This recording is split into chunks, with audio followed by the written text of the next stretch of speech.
Potter is one of the most beloved stories in recent history, allowing the audience to immerse themselves in a world of witchcraft and wizardry, making us fall in love with the characters, magic, and just about every aspect there is. As much as The Boy Who Lived is adored, a story is often only as good as its villain. There had to be someone evil and maniacal enough to put Harry in danger, a big enough obstacle in his way that when he ultimately prevailed, it would feel earned and satisfying. In Lord Voldemort, J.K. Rowling hit a home run, creating a legendary antagonist forever to be remembered as one of the best of the bad guys. However, on his own, Tom Marvolo Riddle couldn't have become the same caliber of big bad he ultimately did. Like Harry needed Dumbledore's army, Voldemort needed his Death Eaters, unquestioning disciples to do the Dark Lord's bidding. There are some that you know who was right to put his faith in, and others he would come to regret. Those that helped his cause and moved him closer toward his goal of dominion over the wizarding world, and those that were all but passengers on his rise to and fall from glory. I am the squib that is Kirsten from What Culture, and here is our ranking of every Death Eater from worst to best. Number 11, Igor Karkaroff. It wasn't until the Goblet of Fire that people were introduced to Igor Karkaroff. At first, the wizard didn't seem anything more than a Durmstrang headmaster, but as his dark past was uncovered bit by bit, it was revealed that he was actually a Death Eater during the First Wizarding War. After being sent to Azkaban for his crimes, Karkaroff voluntarily confessed the names of Evan Rosier, Augustus Rookwood, Severus Snape, and Barty Crouch Jr. as working for Voldemort in exchange for immediate release. Naturally, this put him on Lord Voldemort's naughty list, with a target on his back. This is why Igor was so concerned in the Goblet of Fire that his dark mark was acting up. Though if he was expecting any help or sympathy from Snape, the man he tried to turn into the authorities, he was looking in completely the wrong place. One characteristic that any Death Eater needs is loyalty, and so when Karkaroff betrayed Voldemort to save his own skin, well, that's how he got his spot at the bottom of this list. Number 10, Draco Malfoy. Like Harry had his name down for Hogwarts since the moment he was born, Draco was always meant to be a Death Eater. Coming from the family that he does, and with a completely obnoxious father, Draco Malfoy was never going to be a good wizard. Going through school, he certainly lived up to his expectation, demonstrating his superiority complex to everyone at school, picking on anyone who wasn't a pureblood, and simply acting like the little that he was. When the time finally came for Voldemort to call on young Malfoy to step up, however, he failed the Dark Lord miserably. Of course, it was no small task he was given, killing Albus Dumbledore, but it didn't take much to see his heart wasn't in it. Even previously, Draco had the opportunity to turn Harry to Voldemort's forces, but chose not to. He was never going to be able to kill his headmaster. Even his own mother knew this, seeking help from Snape. This is just another example of how Malfoy was all bark and no bite, and when it actually came time for him to genuinely help in the Wizarding War, he choked. Number 9, Pius Thicknesse. There were many people that backed, supported, and fought for Lord Voldemort in the two Wizarding Wars. One of the excuses after the first was that people were placed under the Imperious Curse and therefore had no control over their actions. In the case of Pius Thicknesse, however, this was actually true. The wizard was used as a puppet for Lord Voldemort while under the control of the curse, and rose to the post of Minister for Magic, allowing the other Death Eaters to essentially corrupt the entire organisation. Though he was not a Death Eater by choice, Pius's character and influence were invaluable to the Dark Lord as he built his army up again. However, since he was merely acting as a puppet essentially under mind control,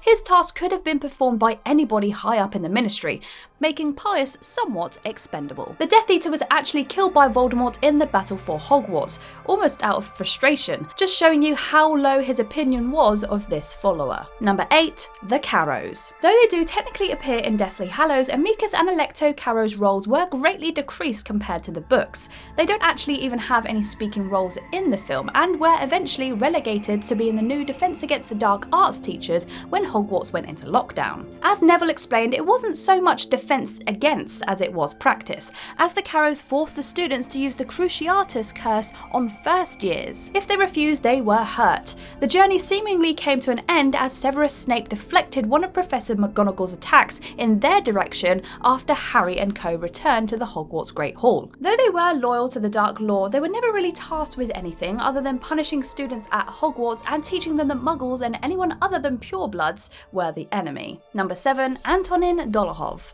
Another character that had a bigger role in the books than in the movies, this Death Eater acquired quite a list of accomplishments with his time with the Dark Lord. He killed both of Molly Weasley's brothers during the Wizarding War before escaping Azkaban, and he ultimately killed Remus Lupin. As one of Voldemort's disciples fighting in the Battle of the Department of Mysteries, Dolohov duelled side by side with Lucius Malfoy against Harry and Sirius, though they were defeated without too much trouble for Potter and his godfather. He was also unable to subdue Harry, Ron and Hermione in their fight at a London cafe after Bill and Fleur's wedding was attacked. Though the Death Eater was overpowered by the trio, blame surely has to fall to Voldemort for this one, for sending just 2 wizards to deal with 3. It certainly seems that Dolohov had a bit more of an impact on the first Wizarding War than he did on the second. Number 6. Peter Pettigrew. There is no denying that Peter Pettigrew is a despicable character. In fact, he's probably one of the most hated Harry Potter characters in the franchise. After growing up with James, Remus and Sirius as one of the Marauders, he eventually ended up defecting to Lord Voldemort and the dark side of magic. Though he is something of a pathetic creature and suits the rat that he hid as for so many years, Peter Pettigrew proved himself to be incredibly useful to the Dark Lord. He revealed to he who must not be named the secret of where the Potters were hiding, allowing Voldemort to kill Lily and James, and in theory at least, Harry. Though he went into hiding after the first Wizarding War, he sought Lord Voldemort in the Albanian forest, and was instrumental in the revival of the Dark Lord's physical form. In the books, Voldemort punishes Pettigrew for hesitating to kill Harry by taking his life. However, in the movies, the man known as Wormtail does not actively let the Dark Lord down. Though he is tricked into releasing Harry and co from their captivity in Malfoy Manor, he did stay loyal to Lord Voldemort to the very end. Number 5. Lucius Malfoy. As horrible as Draco Malfoy was with his views of the wizarding world and the perceived difference between the purebloods of his family and those that were beneath him, it all stemmed from his upbringing. It was all down to his vile father, Lucius. No one believed in the values put forward by the Dark Lord more so than Mr. Malfoy. He was constantly looking down his nose at those not born pureblood, and even some that were like the Weasleys. He was even just seconds away from killing Harry after he set Dobby free. Held in high regard by Lord Voldemort, his skill and resources were utilised well. Lucius slipped Ginny Weasley Tom Riddle's diary in the Chamber of Secrets, and was chosen by his master to lead the attack on the Order of the Phoenix in the Battle of the Department of Mysteries. This, however, proved to be an unwise choice. Draco's father was defeated relatively easily by Harry and Sirius and destroyed the prophecy he was sent to retrieve. After a stint in Azkaban, Lucius returned a shell of himself, following Voldemort purely out of fear before fleeing with his family during the Battle of Hogwarts after Harry's return from the dead. Number 4. Corbin Yaxley. One of Lord Voldemort's most loyal and fiercest followers through 2 of the Wizarding Wars, Corbin Yaxley was held in high regard by the Dark Lord. Appointed as head of the Department of Magical Law Enforcement, Yaxley was the one to place Pius Thicknesse under the Imperious Curse, essentially running the Ministry of Magic for Lord Voldemort. He was a key figure in the Ministry's persecution of anyone not of pure blood birth, going so far as printing mudbloods and the danger they pose propaganda. After being a key part of the interrogation of those he believed to be unworthy of the title of witch or wizard, Yaxley was forced to chase Harry, Ron and Hermione through the Ministry. Though he was ultimately unable to stop the 3 from escaping with the Locket Horcrux, he did see their hiding place at Grimmauld Place, forcing them away from the safety of the Order and into the hiding in the forest. Yaxley was ruthless, cruel and typically a strong asset to the Dark Lord. Number 3. Severus Snape. Snape, though originally portrayed as one of the villains in the Harry Potter saga, turned out to be one of the most complex and misunderstood characters in the entire story. It is incredibly difficult to assess his value to Lord Voldemort as a Death Eater, since in reality he was a spy for Dumbledore. He actively stopped Professor Quirrell from murdering Harry Potter in the Philosopher's Stone and watched over the boy who lived in general throughout his years at Hogwarts. However, on the other hand, Snape did his fair share to help the Dark Lord. He gave his fellow Death Eaters the information of when the Order would be moving Harry, resulting in the following attack and death of Alistair Moody. He also allowed Hogwarts to become what it did in the Deathly Hallows, and of course was the one who murdered Albus Dumbledore. Though he removed from Voldemort's path the one wizard he was scared of facing, he did so only to express orders of the Hogwarts headmaster himself. When all is said and done, as Snape told Bellatrix, he had deceived a very great wizard for a very long time.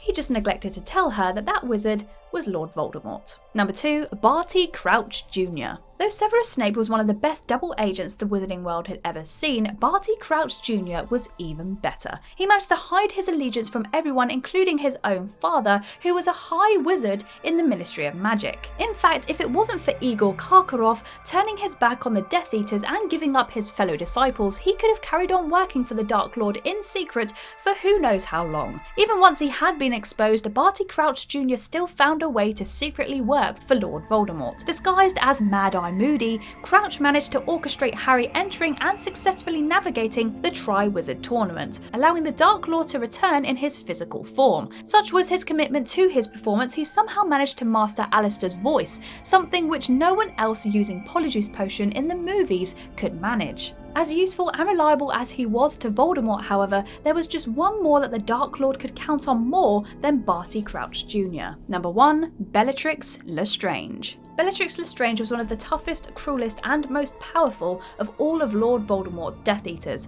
After loyally following the Dark Lord through the First Wizarding War, Bellatrix survived her time in Azkaban and even managed to escape to help in the Second Wizarding War. She was one of the Death Eaters that used the Crusader's Curse to drive Frank and Alice Longbottom to insanity, carved the word Mudblood into Hermione Granger's arm, killed Dobby, and forced Snape to make the unbreakable vow with her sister, guaranteeing the death of Albus Dumbledore. Possibly the witch's biggest contribution to the effort happened during the Battle of the Department of Mysteries, when she killed Sirius Black. Not only was Padfoot one of the strongest members of the Order of the Phoenix, he was Harry's role model and father figure. Aside from killing the boy who lived himself, she couldn't have done anything to hurt Harry more than this. Though she eventually fell to Molly Weasley during the Battle of Hogwarts, she was truly loyal to the Dark Lord and never once faltered. She truly is an embodiment of evil. And that's our list. If you enjoyed it, make sure you give it a like, and if you have anything to say, then leave us a comment below. And if you haven't already, make sure you hit that subscribe button. But for now, I have been Kirsten from What Culture, and I'll see you in the next video. Bye!